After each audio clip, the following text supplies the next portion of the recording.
Just after my 17th birthday, not very far after actually, a vice principal just came in a class, just yanked me out of class in front of everybody and walked me out onto the street and cussed me out and basically said, don't ever come back to school.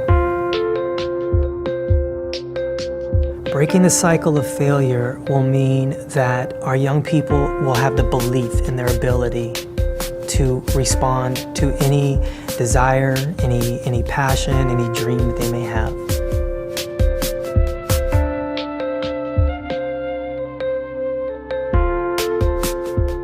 I can run, I'll say that. It's the metaphor, right? I mean, I've been running for a long time, away from things, running to things, running over things, you know, and thinking about them after.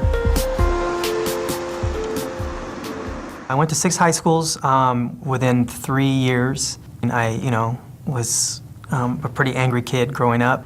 I ended up in San Diego. I was running and I met a coach there and they asked me to come to the community college there. And I took this Chicano studies class.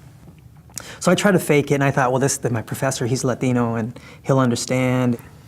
And this guy ripped me apart like no one ever had. I really felt lost. Like I felt like,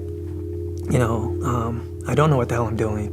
And that's when it really hit me that I needed to get things together. Presently, I'm the principal of Berkeley Technology Academy, a continuation school, and I'm currently enrolled in a doctoral program at UC Berkeley.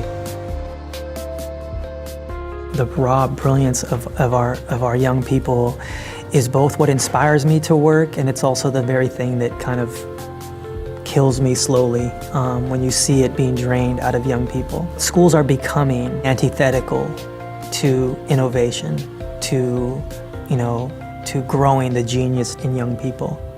Many of our students and many students in continuation schools are in foster care, they're in group homes, and probably the rest of them live with a single parent in the home, and they don't have very many advocates for them.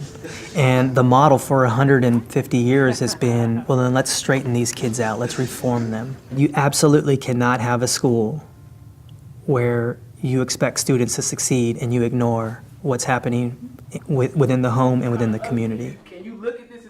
Berkeley Unified School District had the largest achievement gap in the state. I think we're kind of at the beginning stages of educational revolution. I mean, we're trying to involve as many different constituencies as possible in this movement. It's led me to my present goal of wanting to create, design, build charter schools, transformative life skills, all the things that BK just mentioned about. The name of the charter schools is REALM, which is an acronym for Revolutionary Education and Learning Movement. We really are trying to establish a new movement in the city of Berkeley. What we're hoping to do with our charter schools is to rebuild communities where parents are a part of that rebuilding, right? And that they're part of that process. We look at what we call the student-centered model, is finding out what each kid has within them that is of power, that is of value, that is of love, of something of of intellect, of creativity. And we try to build from that. All levels of acting are critical. So it's the immediate donation, it's the immediate one day, I want to volunteer one day at a school, and then it's the ongoing, it's people that do the day-to-day stuff. People here who, just like me, they didn't graduate from high school. They've suffered tremendous losses in their lives and are fighting, man. They come to work and they're ready to slay dragons, boy. They are intense. So I'm motivated by that. We have a monumental task to overcome, and it's going to take everyone's collective effort.